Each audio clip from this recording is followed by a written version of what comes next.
ratito, ratito. ¿Ya? ¿Se escucha mi voz, no? Ahí atrás. Confirmen. Dedo levantado. ¿Sí? Hola. ¿También? ¿Se escucha, no? ¿O un poquito más fuerte? Más fuerte. Hola, Grite. Más fuerte. Vamos a grabar ya. Si quieren en la pantalla, en fotos. Lo vamos a hacer en forma más didáctica para que se lleven conceptos bien claros y obviamente algunas preguntas que pueden ser el motivo de esta charla, ¿no?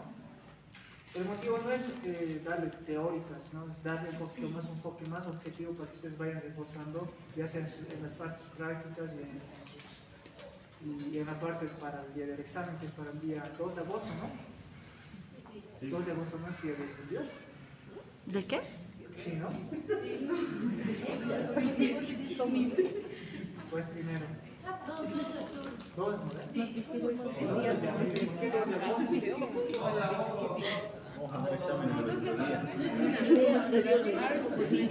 Está bien, vamos a celebrar buenas cosas.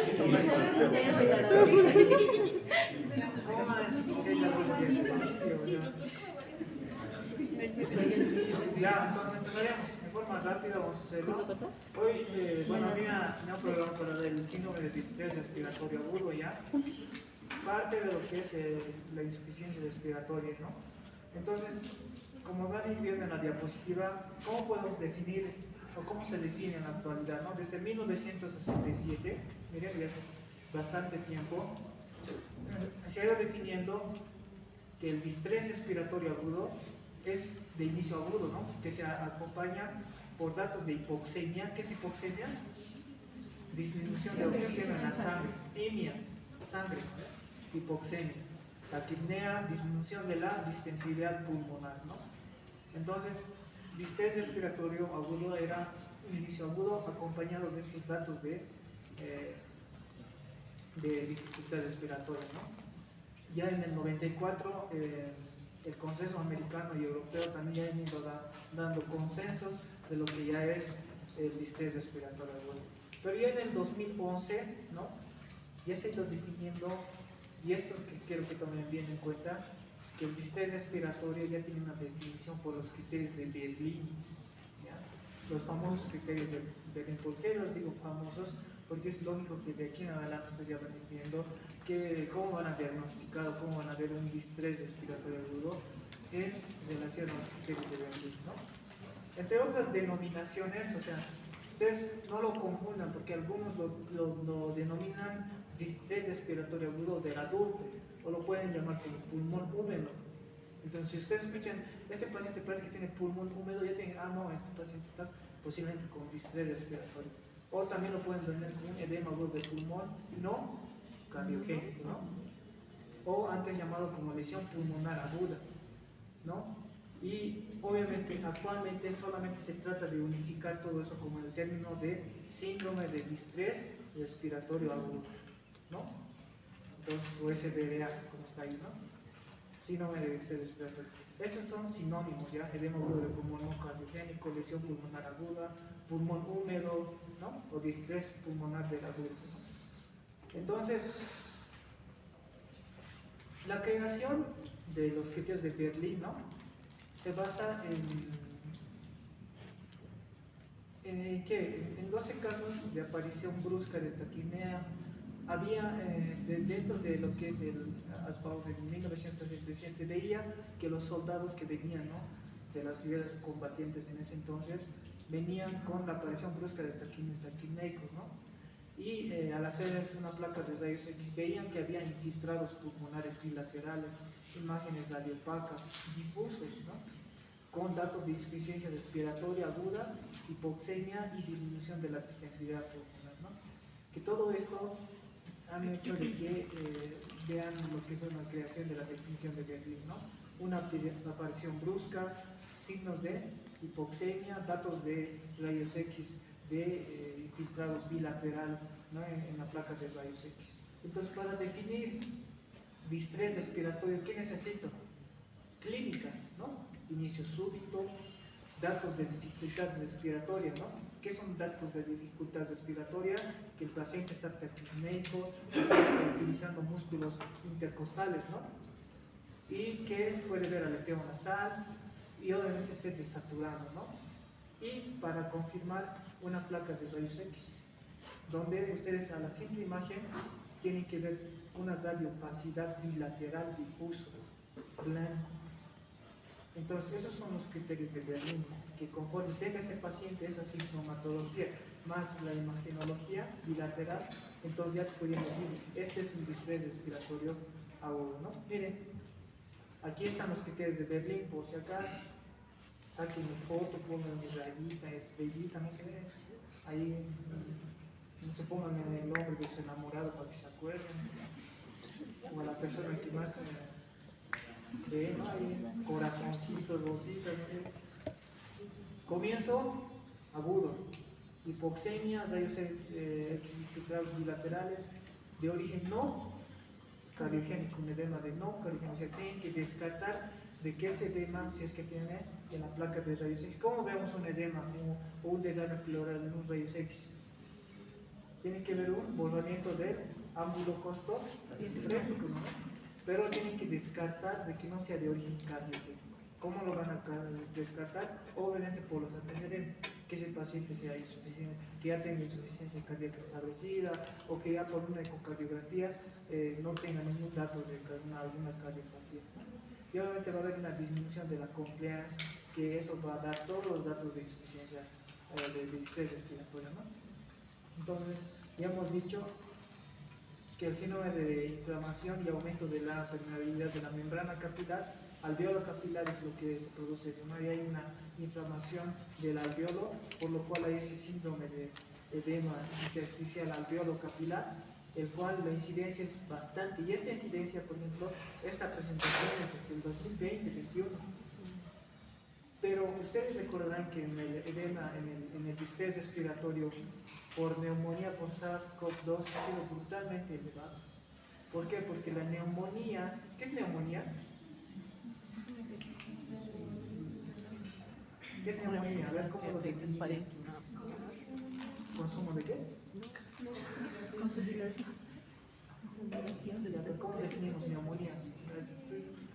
Una enfermedad respiratoria. ¿Cómo le respondería?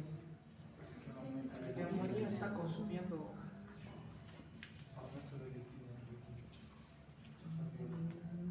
¿Qué es neumonía? A ver. Enfermedad de infección. A ver, levante la mano. Ahí. Ahora sí. Vamos. La neumonía es la progreso de inflamación. Ya, Es una infección que produce en realidad lo que va a ser el llenado de los alveolos con, puede ser moco o líquido, creo que decía. Neumonía, así en simples palabras para ustedes, tiene que ser infección de qué? De parénquima pulmonar. Listo, eso es neumonía. No hay más.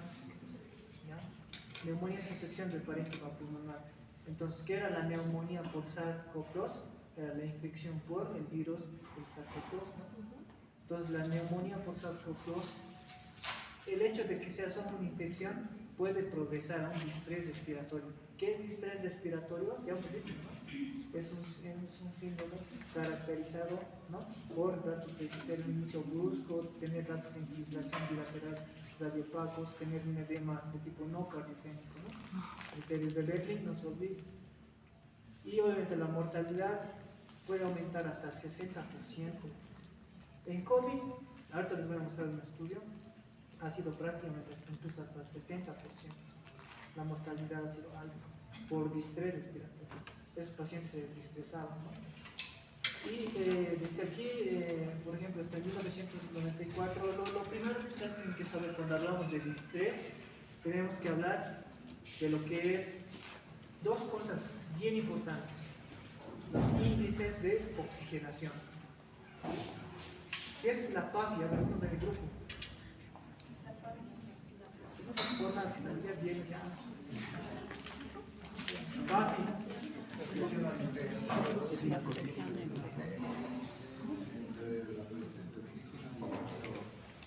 Es un índice de oxigenación entre la presión arterial de oxígeno y la CO2, ¿no? Sencillo. ¿Cuál es lo normal de PAFI?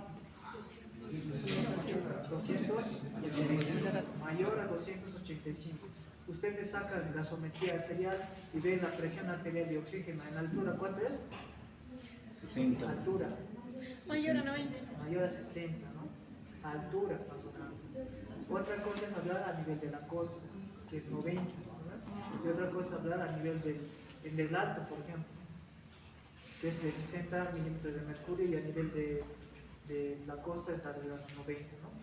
Entonces, si ustedes dividan, digamos, la presión arterial de 60 dividido entre la FiO2 que tenemos a aire ambiente de 0.21 o el 21%, les va a salir 285, ¿no? Que tiene que estar arriba de 285. Esa es la PAF. ¿Cómo te estoy volviendo a repetir ya? ¿Qué es la PAF? ¿No? Y a nivel de la altura se le toma arriba de 300, ¿no? Pero a nivel de la altura, 3600, o en el alto, ¿a cuántos metros sobre el nivel del mar estamos? 4100, ¿no? Y a nivel del mar está en La Paz 3600, y a nivel de la costa 2500, 600, ¿no? Entonces, lo que primero quiero que se escape es los índices de oxigenación, que es la PAFI, hemos dicho ya, ¿no? Una cociente entre la presión arterial y el FiO2, y hay otro que es la SAFI. Si hay PAFI, habrá SAFI. ¿Qué es la SAFI? ¿Qué es más o menos SAFI? Igual una cociente, pero entre la saturación del oxígeno y la FiO2. SAFI. Eso, ¿saben por qué no han hecho eso? Para que me entiendan, para los que no me están viendo. Cuando había este tipo de épocas con el distrés, que es una pandemia total, entonces nosotros necesitábamos hacer un diagnóstico rápido, oportuno. Lo que hacíamos es primero que, si no contábamos la PAFI, necesitas una gasometría, ¿no? Pero a veces muchas instituciones no tenían gasometría. Entonces lo que hacían es solamente detectar con un saturómetro, ¿no? La saturación del oxígeno de sangre que tenía ese paciente. Entonces dividían la saturación con el aporte de oxígeno. Si ese paciente desaturaba, ¿no? Digamos 70, pese a que tenía el oxígeno con la máscara facial, entonces ahí tenían que hacer la cociente, ¿no? Por eso tienen que saber sacar. Puede ser pregunta, ¿no? Yo les pongo un caso clínico, ¿con cuánto de PAFI se encuentra este paciente? Fácil, ¿no? Si les digo aire ambiente y les pongo una presión arterial en gasometría de 70, con aire ambiente, ¿cuánto será? 70 entre 21, de los que no están grabando, ¿me saquen cuántos? ¿Están grabando? ¿Cuánto sale? 70 entre 21. 333. 333. Pero eso, aire ambiente, ¿no? Hemos dicho que la PAFI normal es arriba de 280 en altura, ¿no? Ahora, ¿qué pasaría si este paciente, que la gasometría es que está con 70% de presión arterial de oxígeno, pero está con máscara? La FiO2, que normalmente en el aire ambiente es de 21%, pero cuando ya le ponemos una máscara, aumenta, ¿no? Digamos que está con máscara a 8 litros por minuto. ¿Cuánto será la FiO2? 0,32. No, más. Hay una técnica, ¿no?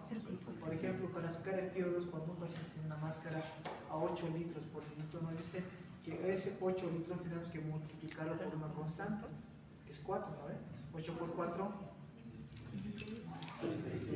32. No me digan que, ¿por qué quiere estudiar medicina? Es que no me gustan las cosas.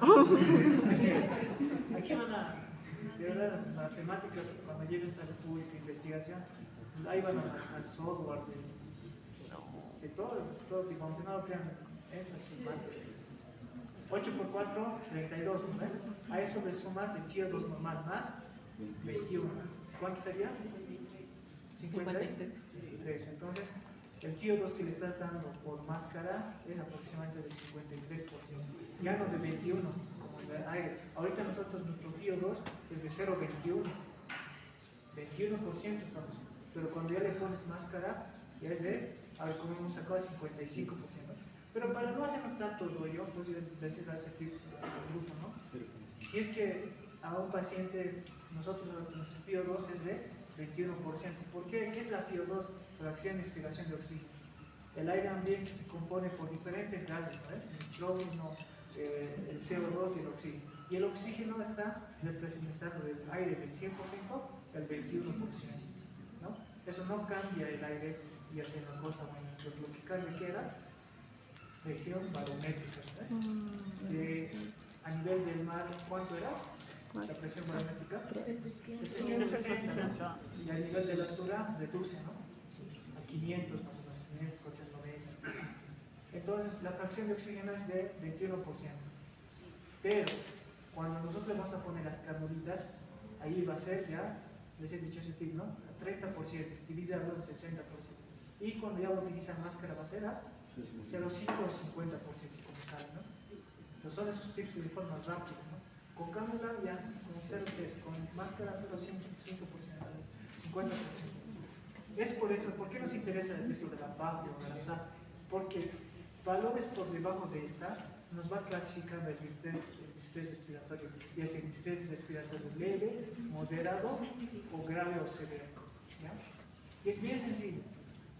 El distrés respiratorio leve es cuando se presenta un distrés respiratorio entre 285 a 200. Si yo llevo una PAFI de 220, voy a decir está con distrés leve. Pero si llega entre 200 a 100, va a ser un distrés moderado. Si va a estar por debajo de 100 la PAFI, va a ser 100. ¿Para qué me sirve clasificarlo en esos tres? Para tener conducta. A un distrés respiratorio leve responde con la oxigenoterapia de una cánula nada más, puede mejorar la saturación, ¿no?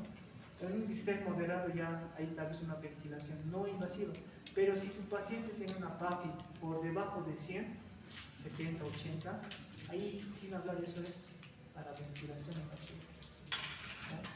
Por eso en la época de pandemia, COVID, los pacientes venían con una PAFI de 70, 60. ¿Se dan cuenta?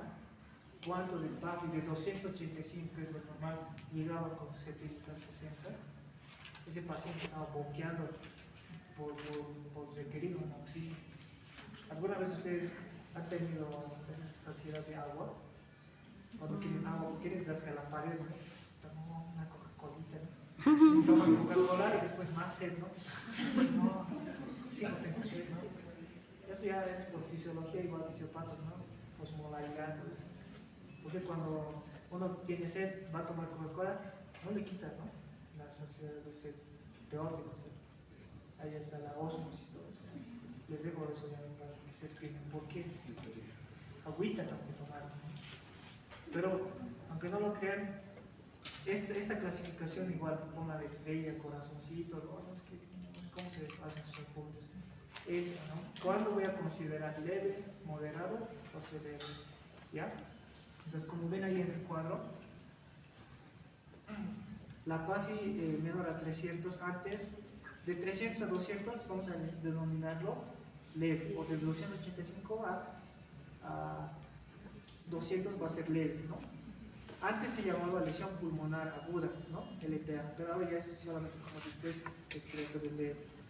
Y por debajo de 200 ya viene el moderado y el severo, y a eso se le considera como agudo o severo, ¿no? Moderado o severo. Y obviamente ya va a verificar los bilaterales y obviamente tienen que descartar el edema pulmonar, que no tiene que ser cardiogénico, ¿no? ¿Cómo podemos descartar otro tipo, digamos? ¿Cómo podemos decir, tiene desame pleural, pero será cardiogénico o no cardiogénico, o será infeccioso o no infeccioso? Entonces ahí, por ejemplo, entra cuando nosotros hacemos la punción pleural.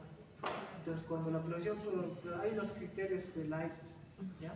Eso les dejo para su conocimiento, hay los famosos criterios de Light, y cuando sacamos el líquido, ¿no? Ahí medimos albúmina, medimos proteínas totales, medimos si es de actividad a la mucosa. Entonces cuando es más turbio, eso quiere decir que es más con tendencia a ser infeccioso, pero cuando es exudativo, ¿no? Pero cuando es transudativo, más purificado, entonces es más de origen sistémico, ¿no? Cardíaco. O en este caso, por ejemplo, se puede poner un catéter de Swan-Ganz, ¿ya? Donde ya prácticamente no se realiza en nuestro medio, pero sí se puede medir presión capilar, pulmonar, presión en cuña, lo que ya lleva por fisiopatología, ¿no? Lo que ya hemos llevado, ¿no? De presión cuña para ver que puede ser, que tiene que estar obviamente disminuido frente a que no sea un edema de origen no cardiogénico, ¿no? Eso, y ya desde el 2012 también ya se han ido viendo los diferentes grados que hemos dicho, la PAFI, obviamente la PAFI que les decía, ¿no? De 300 a 200, de 285 a 200, leve, moderado y grave, acuérdense. Y esta PIP obviamente es en la CPAP o el PIP o el aporte que se le puede dar con la oxigenoterapia, ¿no? Pero lo que yo quiero que se quede bien claro es esta clasificación, ¿ya? El tiempo de inicio, ¿no? Súbito, la imagen radiopaca. ¿Han visto una imagen de una neumonía grave por sarcoplas? ¿No? ¿Nunca? Ni siquiera en la tele, o sea, Sí. recuerden esto, criterios de Berlín, por favor. Hasta eso les tengo que decir, por favor. Entonces, edema pulmonar cardiogénico, ¿no? Miren cuál es la diferencia entre uno cardiogénico y un distrés. Miren, el corazón en una placa de rayos X, ahí ya puedes decir, no, hay una cardiomegalia. En cambio, en un distrés es normal, ¿no? Ahí viendo solamente las placas de rayos X, a mi grupo le hizo evidencia cardíaco, ¿no? A ver, Franco, ¿cuál es la fórmula?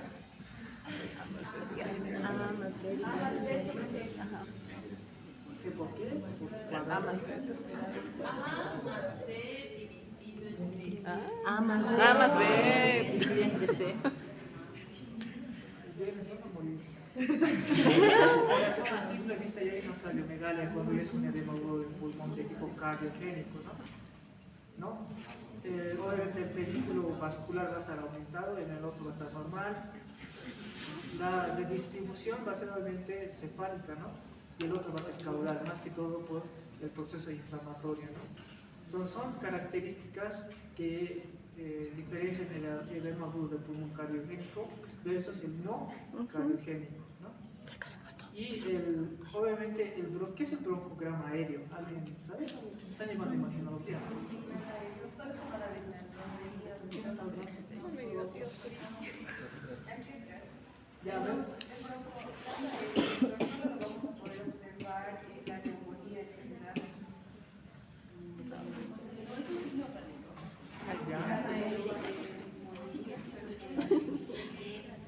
Ya.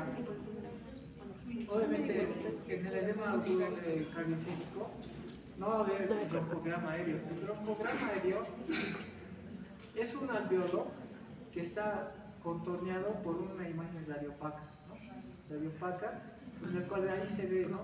La imagen del broncograma aéreo, y eso es un signo típico de un proceso neumónico. Ahí no pueden decir, no es una neumonía viral, bacteriana o oncótico, pero es un proceso de infección, es una neumonía. Broncograma aéreo, ya sea en tomografía o en datos radiológicos, te va indicando proceso neumónico, ¿ya? Entonces es como que en una imagen radiopaca ya aparece una imagen radiolúcida que se presenta al alveolo, a la imagen alveolar. Ese es el broncograma aéreo. Y el desarme probablemente es frecuente en el edema agudo de pulmón cardiogénico y en el distrés es alto. Ven las características diferentes de cada uno. Y como les decía, la lesión pulmonar puede ver las etiologías por diferentes causas. Un distrés respiratorio no solamente puede ser infeccioso, la causa, ¿no? La causa puede ser también traumática.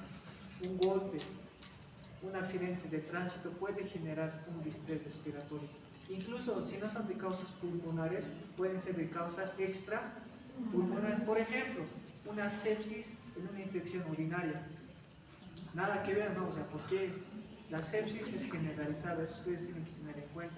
Una infección generalizada que puede llegar a comprometer pulmones por todo el término del proceso séptico que se llama SIRS, síndrome de respuesta inflamatoria sistémica, ¿no? Que puede generar el distrés respiratorio. Se dan cuenta que hay orígenes pulmonares, pero también puede haber orígenes extrapulmonares, ¿no? Una pancreatitis te puede dar fácilmente con distrés respiratorio, ¿no? un shock neurogénico, las quemaduras y todos los posoperatorios.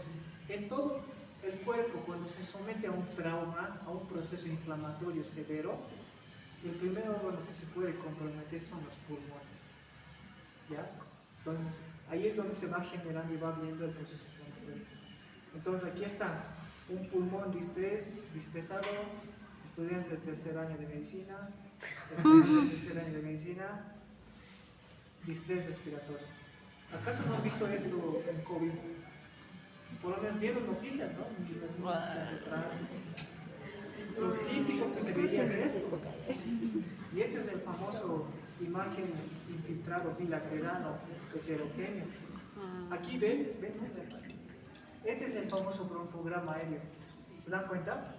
Cómo está aquí el alveolo, ¿no? Y por el contorno hay una imagen, en este caso hiperdensa, ¿no?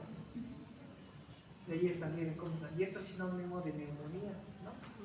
Y obviamente esta es una tomografía por una etiología viral, ¿no? Que posteriormente se hizo. Entonces, obviamente este síndrome, esta causa de distrés respiratorio es pulmonar infeccioso, ¿no?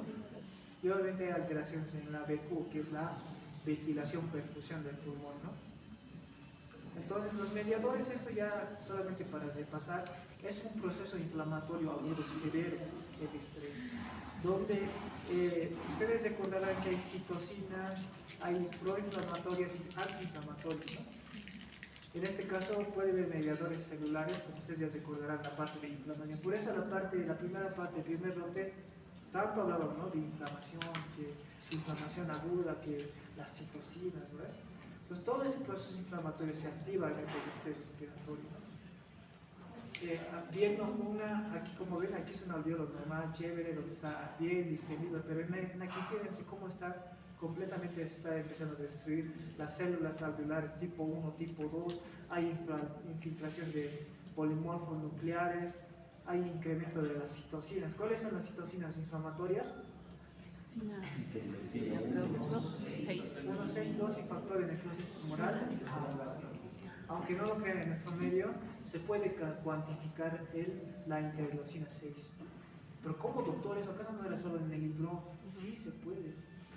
¿Y para qué quieres cuantificar la interleucina 6? Para ver cuán grave está, la respuesta inflamatoria, cuán severa está. Nosotros hacemos ese monitoreo a veces de la interleucina 6. Entonces, cuando la interleucina, digamos, está en 1000, pero nosotros hacemos todas las medidas terapéuticas, entonces va bajando. O sea, decimos, ya, el proceso inflamatorio se está controlando, ¿no? Entonces, lo que queremos, como ven aquí, todo esto se está produciendo un edema, una inflamación severa producido por un proceso infeccioso, ¿no? Y aquí, como decían, proinflamatorias, ¿no? Necrosis tumoral alfa, interleucina 2, 6, 12 y las antiinflamatorias, que hay un desequilibrio entre estos dos, ¿no? Entonces, para ir desmenuzando todo esto, ¿ya? El distrés se define por los criterios de Berlín, digamos bien claritos: clínico, radiológico y laboratorios, ¿no? O sea, puede ser gasométricos en este caso, ¿no? Y en este caso, las complicaciones del distrés, ¿cuáles son? ¿No? Mayor trabajo respiratorio, el edema que puede ser más importante, puede haber una alteración hemodinámica, donde ya hay inestabilidad hemodinámica, alteraciones pulmonares en el cual se va a ir complicando, ¿no? Como una hipoxemia, hipoxia y alteraciones del intercambio gaseoso, lo cual van a agravar lo que es el gradiente alveolo arterial. Para mi grupo, ¿cuál era el gradiente alveolo arterial? ¿Cuánto de oxígeno entre el alveolo y el pulmón? ¿Cuál es el valor normal? ¿Cuánto? 20 minutos de mercurio. Menor a 20, ¿no? Es el gradiente. ¿Qué es el gradiente alveolo arterial? Aquí hemos puesto una imagen aquí. Es el paso del oxígeno desde el alveolo a la arteria. Pero ¿cómo vamos a medir eso? No hay caso, no sé cómo ponerle algo. No, pero por gasometría podemos hacer una cociente de la presión arterial del alveolo y del oxígeno, ¿no? Hay una fórmula, ¿no? es el gradiente, pero lo que tienen que saber que un gradiente alveolar arterial menos a 20 es lo normal. ¿Eso qué te indica? Que hay una difusión estable entre el alveolo y la arteria. ¿Ya? Y bueno, el tratamiento en este caso ya les he mencionado pautas, ¿no? No hay un tratamiento claro para el estrés. El tratamiento simplemente tiene que ir a la causa de vaso. Si es infeccioso, obviamente se tiene que hacer un tratamiento, ¿no? Dependiendo si es infeccioso, bacteriano, micótico o viral. En este caso, por ejemplo, del COVID, ¿cuál era el tratamiento etiológico? Era el virus, ¿no? Pero el virus querían darle antivirales, ¿no? Pero no había un tratamiento ya establecido como tal. Entonces, ¿el virus qué hacía? Hacía una respuesta inflamatoria severa. Por eso es que se han ido utilizando los famosos corticoides, como les daban dexametasona, ¿no? ¿Por qué? Porque la idea no era matar al virus, la idea era controlar el proceso inflamatorio. Por eso ustedes tienen que recordar fisiopatología de la inflamación, donde actúan las citocinas. ¿Dónde actúan los corticoides? ¿Inhiben qué? COX-2, ¿no? Toda la cascada de la fosfolipasa 2 que tiene ahí su mecanismo de acción. Por eso es que se le administraba dexametasona para parar ese proceso inflamatorio, ¿no? Hasta que pase el periodo de incubación, el periodo de latencia de este virus, ¿no? Entonces, como ven ahí, el tratamiento obviamente tiene que ser mediado por todo este sistema de la cascada de la inflamación.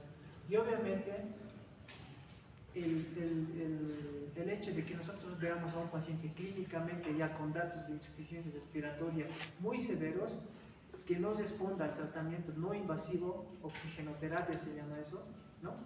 Entonces va a ir a la ventilación mecánica invasiva. Para hacerlo más esquemático para ustedes, cuando ustedes tengan una PAFI, porque ustedes van a hacer esto de la gasometría y lo van a hacer sencillo, pues les digo, PAFI, ustedes tienen que saber qué es PAFI, ¿no? Si yo tengo una PAFI entre 285 y 200, ¿qué tipo de estrés será? Leve, ¿no? Entonces, en distrés leve lo que nos recomienda es darle oxígeno por lo menos a 10 litros por minuto para ir. Y ver, evaluar cómo sube. Si mejora la saturación, pues se queda, ¿no? Mejora la ventilación, ese paciente ha llegado con datos de taquimia y mejora con la oxigenoterapia, con cánula o máscara, pues se queda, ¿no? Pero si la PAFI está entre 250, de 200 a 285 hemos dicho que es leve, ¿no? Si está de 200 a 100 es moderado. Ahí es donde podemos utilizar la ventilación no invasiva. En ese caso, como la cánula nasal de alto flujo, ¿no? O el CPAP, ¿no?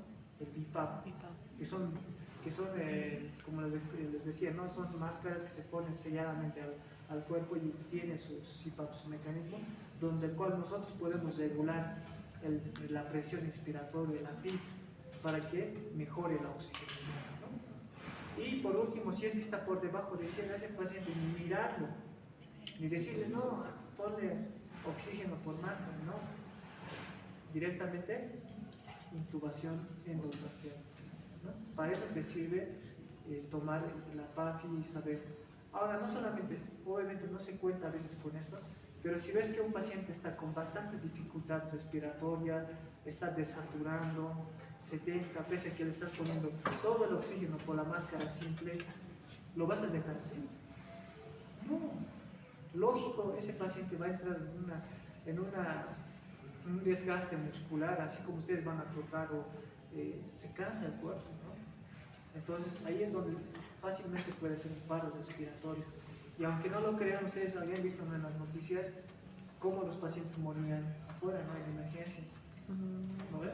Porque se cansaban, al final ya no podían respirar, tanto cansancio, hacían paros respiratorios, ¿no? Entonces, la oxigenoterapia es el primer fundamental. Los criterios de UCI para terapia intensiva son criterios gasométricos, clínicos, ¿no? Que no responden a la oxigenoterapia, ya sea no invasiva, y obviamente eso ha sido el ingreso, el pilar fundamental para el ingreso de terapia intensiva. La ventilación mecánica también puede ser dañino si es que no se sabe. Por eso hay una especialidad que es la terapia intensiva y medicina crítica. Cuando nosotros regulamos, el ventilador tiene que ser apto al cuerpo del paciente. al cuerpo del pulmón del paciente, ¿no? De eso nosotros llamamos el famoso BILI, que es la lesión inducida por la ventilación mecánica. No es lo mismo, es como inflar un globo, ¿no? Si yo lo voy a inflar con mucha presión, ese globo puede reventar. ¿Y a eso qué le vamos a llamar? Barotrauma. ¿Qué es barotrauma? Es un neumotórax producido por la ventilación mecánica, ¿no? Ahora, si yo lo voy soplando a un globo, por ejemplo, eso, para que voy a generar un proceso inflamatorio, eso se va a llamar biotrauma, ¿no? Ahora, si yo lo voy a succionar y el globo se va a quedar allí y ya no va a querer expandirse, ¿qué se va a llamar eso? Trauma, ¿no? Y si utilizo bastante volumen y lo voy a ensanchar al globo, volumizar. Entonces, ¿qué es el BILI? Lesión inducida por el ventilador. ¿Cuántos tipos de BILI hay? Barotrauma, volutrauma, no es lesión boludez, volutrauma, por volumen, barotrauma, atelectrauma y biotrauma. 5, por si acaso. Póngale rosita, ¿qué es BILI? ¿Cuáles son los componentes del BILI? ¿No? Entonces usted ya tiene que conocer que se puede producir, el hecho de que pongan un ventilador no es nomás poner un ventilador ya, a ese ventilador tienen que tener la forma de adaptar al paciente, ¿no? Entonces al final, cuando entramos a un paciente con distrés respiratorio, ¿no? Si entra así un pulmón bien delito, ¿no? Esas son las imágenes tipo de esas, ¿no? Pero si ya está empezando a distresarse y ponemos a una máquina y le generamos peor BILI, entonces el paciente obviamente va a fallecer, ¿no? Entonces las estrategias de ventilación protectora son esas. A eso llamamos, para evitar el BILI o evitar todos estos mecanismos que se les he dicho, ¿no? Bolu, balo, atelectrauma, biotrauma. Entonces se tiene que hacer las estrategias de ventilación protectoras, ¿no? Entonces, adecuar la FiO2, ahí es como aumentan el radio, el volumen de las áreas, ¿no?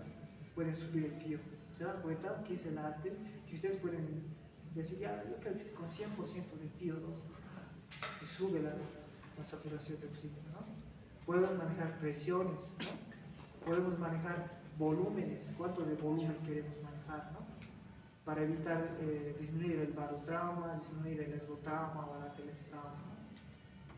Entonces, la ventilación mecánica nos recomiendan, por ejemplo, que tiene que ser de bajo volumen, de 6 a 8 ml por kilogramo de peso. A ver, digamos que pesa 60, ¿cuántos ml le recomendaría? 6 por 60, ¿cuántos? 1600. Listo, el volumen consciente que ustedes van a programar, van a poner 360. ¿Listo? Con eso ustedes están haciendo una neumoprotección de ese paciente. La frecuencia respiratoria a un inicio puede ser de 30 a 35, porque ese paciente ha entrado hiperventilado, taquipneico, ¿no? Entonces lo tienen que ir regular y posteriormente ir bajando, ¿no? Hasta conseguir que tenga una frecuencia respiratoria fisiológica, que es de 12 a 20, ¿no? La presión meseta o la presión con la que ingresa el volumen tiene que ser menor a 30 centímetros de mercurio.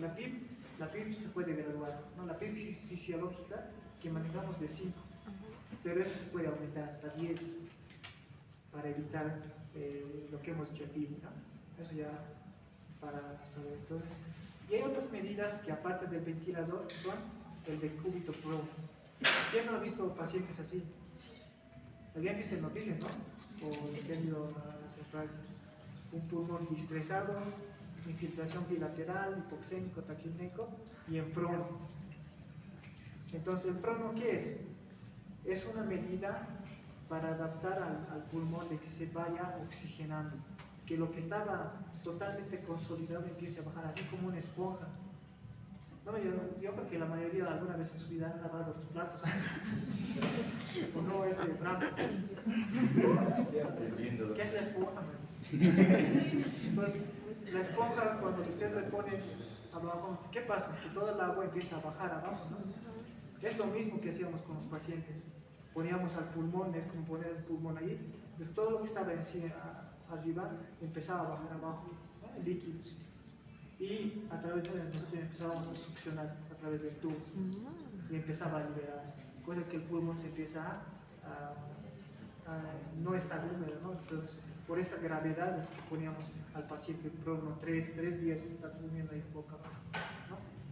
Obviamente la monitorización de toda la parte hemodinámica tiene que ser muy importante y en otros casos, en otros países en este caso, han utilizado el óxido nítrico inhalado. ¿Qué es el óxido nítrico?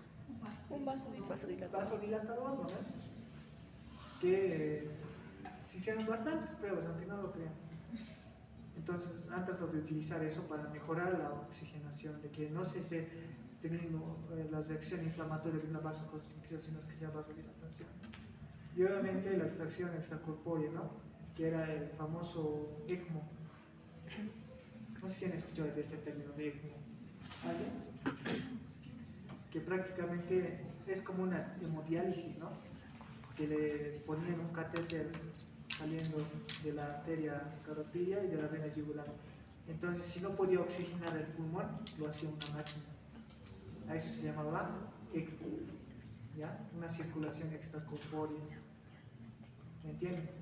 ¿Por qué? Porque el pulmón ya no es capaz, porque está con tanta inflamación, ya no puede oxigenar los glóbulos rojos. Entonces, tenía que ir una máquina para tratar de la oxigenación, ¿no? La oxigenoterapia.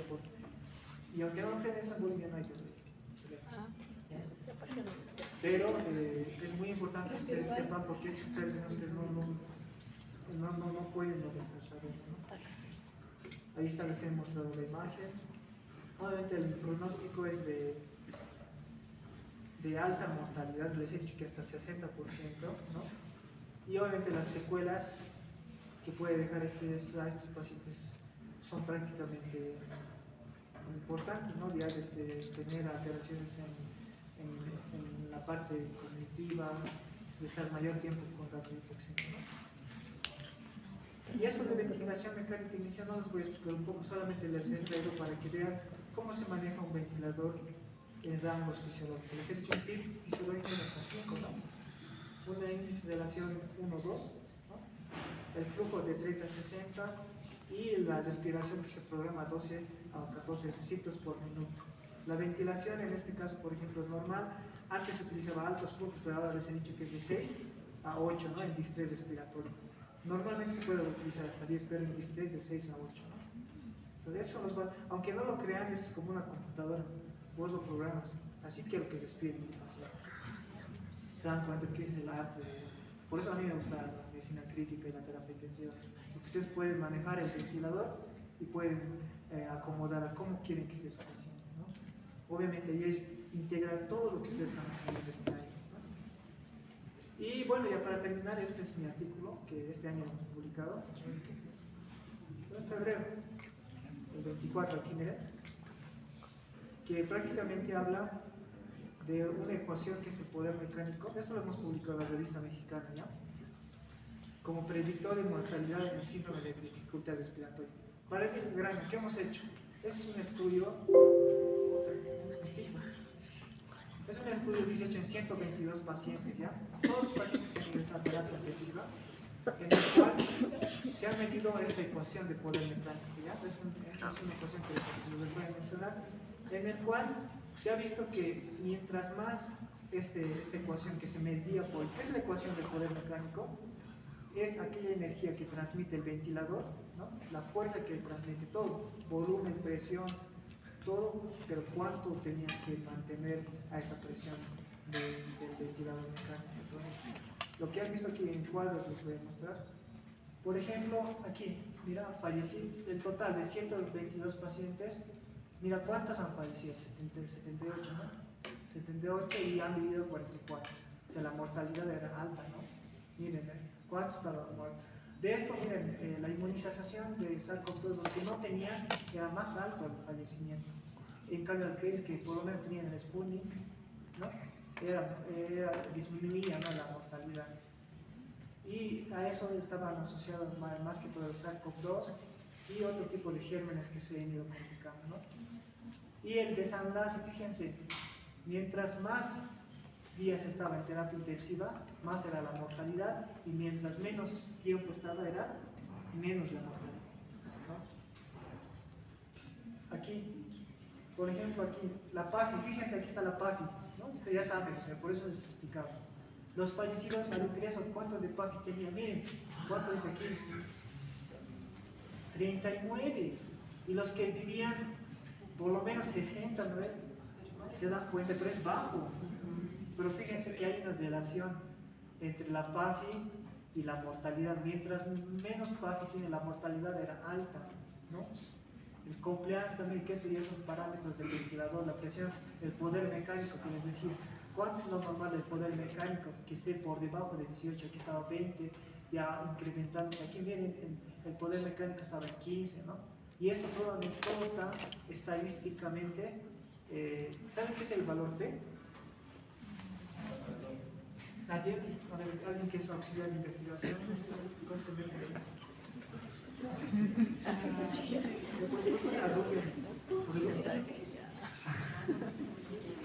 ¿Qué es el valor P?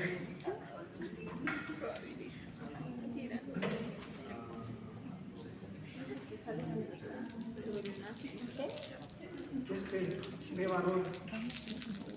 ¿Se van a acordar? ¿Algún día van a qué valor? Sí, doctor. Y este en segundo año sobre la salud pública o investigación.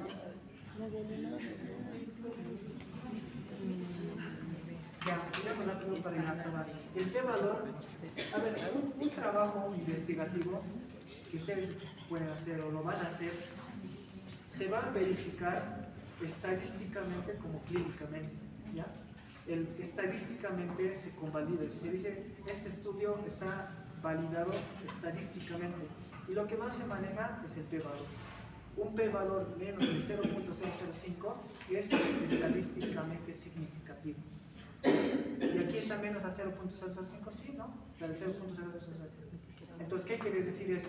Que hay una relación, que la PAFI, mientras menos PAFI tenga, ahí está relacionado con la mortalidad. Mientras más días de ventilación esté este paciente, aumenta la mortalidad, estadísticamente comprobado. Ahora, ¿cómo dicen clínicamente comprobado? Ahí es donde ya van a hablar del odds ratio, el riesgo relativo, que aquí también hemos sacado. Aquí, por ejemplo, está el riesgo relativo. Hemos dicho aquí ya está comprobado estadísticamente. Miren cómo se relacionaba la PAFI con la mortalidad, cómo se relacionaban los días de ventilación con la mortalidad, el poder mecánico, ¿no? Que se relaciona, mientras más poder mecánico, el poder mecánico se medía en joules por minuto, ¿no? ¿Qué quiere decir joules? Fuerza, ¿no? ¿Cuánta fuerza daba el ventilador? Mientras más joules eran más fallecidos, mientras menos eran más vivos, ¿no? De ahí hemos sacado, aquí miren, el p-valor, había una diferencia, ¿no? Entre el poder mecánico, aquí mientras más alto, más moría, ¿no? Mientras más bajo, estaban más vivos, ¿no? En cambio, había otros criterios como la presión de distensibilidad, que era indiferente, ¿no? Miren, no había diferencia, pero sí había diferencia entre esta ecuación. Esta es la curva de Rock, ¿ya? La curva de Rock que te da estadísticamente cuánto tiene que estar, cuál estudio o cuál ecuación o cuál es un predictor con mayor sensibilidad y especificidad, ¿no? Aquí le asume que el poder mecánico se aproximaba al 1, ¿no? Entonces es el que tenía mayor sensibilidad, especificidad para ser un predictor de mortalidad, ¿no? Después le seguía diferentes pronósticos, ¿no? Como el SOFA, el Apache, ¿no? Que son escalas de pronóstico de mortalidad, ¿no? Y aquí igual, ¿no? Miren, la área bajo la curva está de 0.8 era el primero, con mayor. Ahora, este es el riesgo relativo. El riesgo relativo es 1, si le sale 1 es indiferente. Entonces, el poder mecánico, si no hubiera salido 1, hubiera dicho no es ni factor de riesgo ni factor de protección. En este caso, ¿cuánto está? 6.3. ¿Qué quiere decir eso?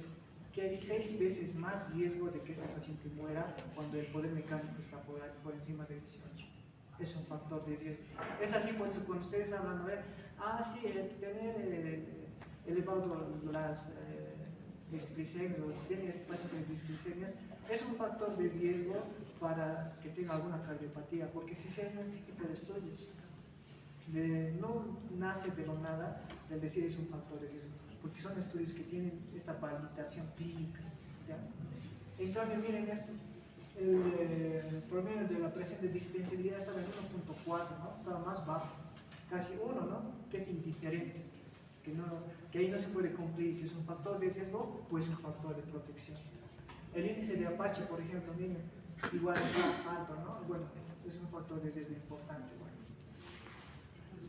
Y aquí, igual, ¿no? Es el índice de supervivencia, ¿no? Con el índice de poder mecánico. Mientras menos estaba en terapia intensiva, esos pacientes sobrevivían. Pero mientras más estancia en UTI, eran más susceptibles a la mortalidad, ¿no? Entonces, la conclusión del poder mecánico, que en este caso lo hemos estudiado, es que es un buen predictor de mortalidad, ¿no? Hemos comparado con las diferentes escalas, y obviamente te da el pronóstico y evita la lesión pulmonar. ¿Evita qué? BID, ¿no? Y aquí les muestro algunas imágenes del recuerdo. Esta era mi máscara. Cuando entrábamos ahí, ¿no? Yendo como astronauta, ¿no? Un nivel de... Esto es la UTI de 2000, que se han ampliado hasta 2 pisos. Hemos llegado a tener hasta 25, 30 camas, porque es seguro, ¿no? Y bueno, aquí hay otras imágenes donde están los pacientes con distrés, algunos en prono, algunos recibiendo la ventilación mecánica. Fíjense, ese es el famoso ventilador Trager, ¿no? Que aquí están monitorizándose, ¿no? A veces con malos resultados, como han visto, ¿no? La diferencia de que ha habido más fallecidos, pero también algunos de alegría, ¿no? Que ahí ven como la señora está saliendo de la ventilación, despierta, ¿no? Ese mecanismo de destete se llama, ¿eh? Que eso ya lo van a ir viendo en prácticas, ¿no? Ahí el señor que ya le hemos extubado y estaba feliz, y ha salido, ahí todos, ¿no? Con el paciente que ha pasado la parte del prono, la intubación, que ahora solamente estaba con la cánula nasal, ¿no? De ahí que ya se está despidiendo con el ok, ¿no? Y saliéndose de terapia intensiva, varios de nuestros colegas ahí. Obviamente esto ha sido un equipo multidisciplinario, tanto enfermería como ahí saliendo de la unidad de terapia intensiva, ¿no? Y bueno, eso sería.